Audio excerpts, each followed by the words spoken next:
This is how the One Punch Man Season 3 anime compares to its manga. Once again, we see even more examples of censorship where blood is not present in someone biting into your goddamn neck. Zombieman is also supposed to stay entirely conscious throughout this panel, looking directly at the impact of the blow. This actually kind of adds a little bit of context in the manga. Zombieman isn't really fazed by someone biting into his neck. That should be a sign of something to come.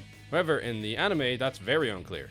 We're supposed to see him actually rip a chunk out of Zombieman's neck, rather than just no blood and a little red mark where he bit into him. Something that is really weird is in this falling animation, they actually animate Zombieman's gun skidding across the ground and hitting the floor. However, they forgot that these guns are attached to a system on Zombieman's sleeve that keeps them in his hand. And if not in his hand, they'll still be attached to that system, meaning that this gun never should have flown off, even though it is a nice addition animation wise. But we can see in the manga that the gun never actually leaves his hands. Although he lets go of it in the next shot, we can see that the gun isn't on the ground near his body. You know what is though? A pile of blood, which isn't present in the anime. Nor is the gun that they animated falling. It's really weird to have this embellishment and not continue that embellishment in the rest of the animation. And his boots are supposed to have 101 buckles on them, but in the anime they just have